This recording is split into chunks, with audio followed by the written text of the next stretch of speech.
cuáles son los criterios que tiene que cumplir, por ejemplo, un dispositivo seguro de creación de firma. En este momento, que sepáis que el único que cumple con ese requisito, o al menos que nosotros sepamos, esperamos que con el tiempo lo cumplan más, es el DNI electrónico, que es el único que está, digamos, certificado con una serie de estándares y de normas muy concretas y con unos niveles de seguridad muy elevados, ¿no?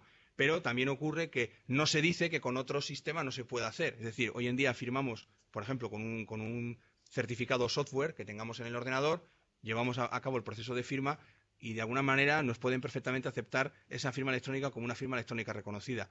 Es decir, la ley te dice lo que tienes que cumplir, pero no te está diciendo realmente que los demás no lo estén cumpliendo, ¿no? Entonces, bueno, ahí es ese pequeño... Entonces, los perfiles de protección nacen precisamente para marcar una serie de pautas que se supone que deberían de cumplir aquellas aplicaciones que se certifiquen para firmar con el DNI electrónico y, por lo tanto, aportar mayor seguridad y calidad, en este caso a los usuarios que los utilizan, que tienen la seguridad de que realmente eso está haciendo lo que se supone que tiene que hacer, ¿no? Que al final es para lo que es.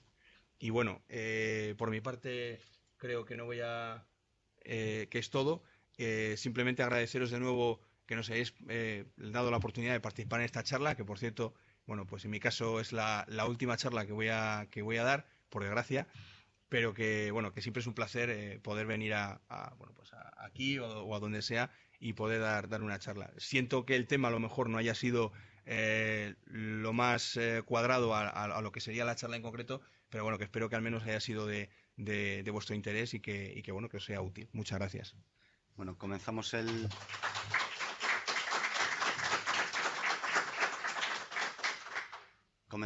turno de preguntas en Santiago y después abrimos los micros Sí. al resto de telecentros. Hola. Hola. Hola, mira, yo tenía una serie de preguntillas en base a lo que has dicho, ¿no? Todo este tema de la seguridad y sobre todo de la regulación que se hace de la seguridad, ¿no? En la LPM y tal, yo tengo la sensación de que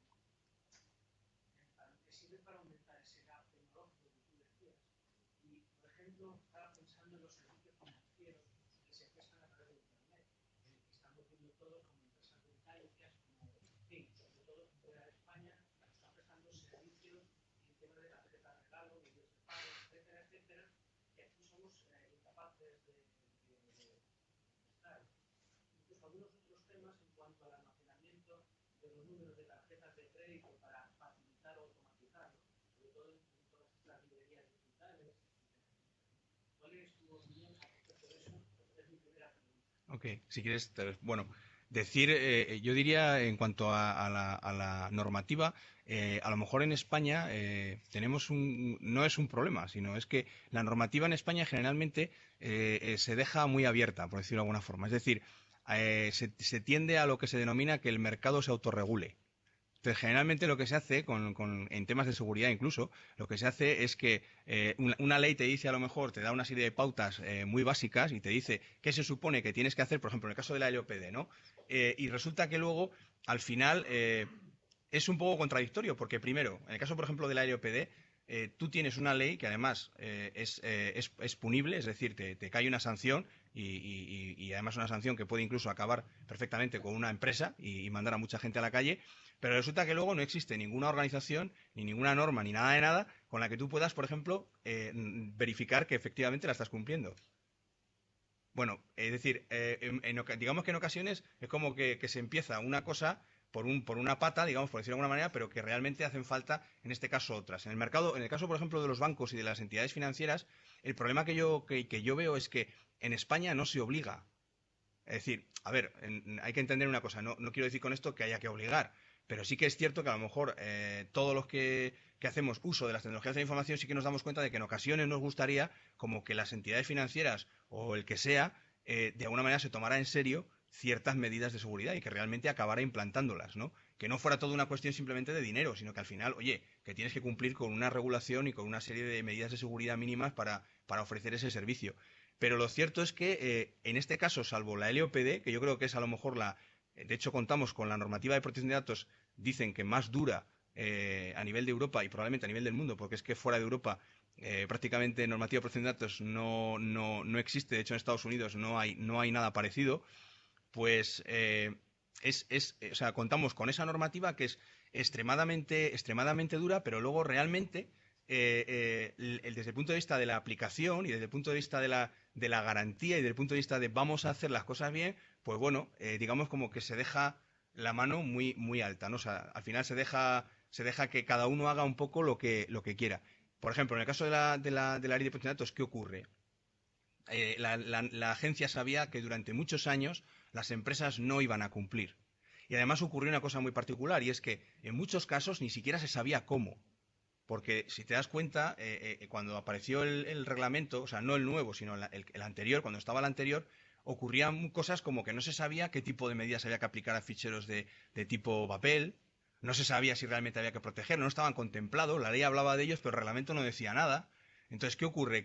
Pues que de alguna manera, por ejemplo, en el caso de la ley de protección de datos y en muchos ámbitos de la seguridad, lo que se está viendo es que a medida que se va avanzando, se van conociendo o se van estableciendo determinada jurisprudencia, que es lo que luego al final acaba en las normas. Y es lo que luego al final hace que obligues pues, a una empresa o a quien sea a cumplir determinadas cosas. Pero sí que es verdad que por lo general o sea, faltan esas patas. Es decir, la pata que de alguna manera comprueba que efectivamente están cumpliendo las cosas, la pata que al final dice cómo se supone que tienen que hacer esas cosas, es decir, el implantador, el auditor, y bueno, que muchas veces sí, está la ley, pero que luego dice, vale, yo quiero hacer esto y quiero cumplirlo, pero ¿cómo lo hago? No, la ley te dice que lo tienes que cumplir, pero no te dice cómo. Entonces, de alguna manera, en España, muchas de las normativas que hay, pues tienen, digamos, ese problema, por decirlo de alguna manera. Y en el ámbito de la seguridad, lo que sí que ocurre es que,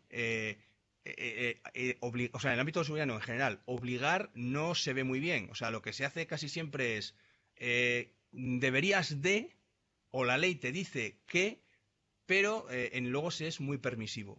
Porque, bueno, parece como que aquí no gusta en determinados aspectos hacer ese tipo de regulación. Voy a poner un ejemplo muy concreto. Por ejemplo, creo que en Argentina, eh, en el tema de factura electrónica, obligan a las empresas a montar una especie de caja negra en el equipo que se utiliza para facturación o para todo el tema de contabilidad o lo que sea.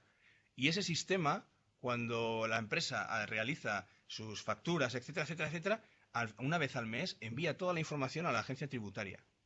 Y otra cuestión aparte, o sea, aparte de eso, que a lo mejor es excesivo, porque poner ahí una caja negra que hace no sé qué, pues me parece un poco, a lo mejor, demasiado, pero lo que sí que es cierto es que te obligan a utilizar un determinado estándar y no te dejan abiertos ninguna posibilidad. Por ejemplo, aquí en España los estándares de factura electrónica que hay a lo mejor son la tira, o sea, es decir, existen 50.000, de manera que a lo mejor llega un señor y dice, pues yo quiero hacer factura electrónica, pues ala, tienes que tener 5 sistemas diferentes. Joder, pues esto es tremendo. Bueno, pues allí a lo mejor no, te dicen, no, aquí todo el mundo utiliza este. Entonces aquí, ¿qué se hace?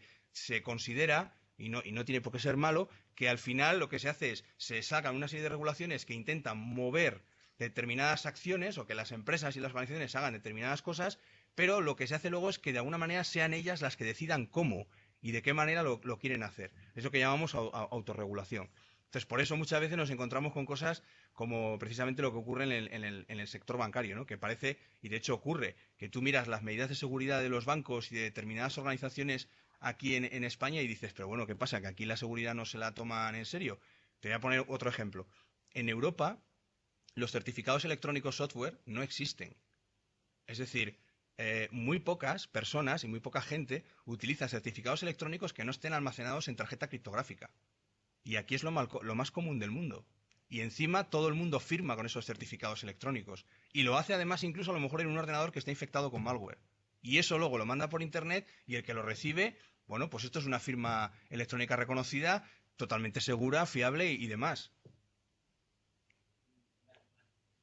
Yo te iba a decir que, de todas formas, países como Argentina y otros que usan impuestos fiscales, o sea, que no se obligan a usar la caja negra también con las facturas normales, yo lo entiendo. Pero aquí veo que las iniciativas emprendedoras, sobre todo, se ven muy seriamente perjudicadas por esa falta de concreción en qué hay que hacer, cómo hay que hacer. Sí. ¿Vale?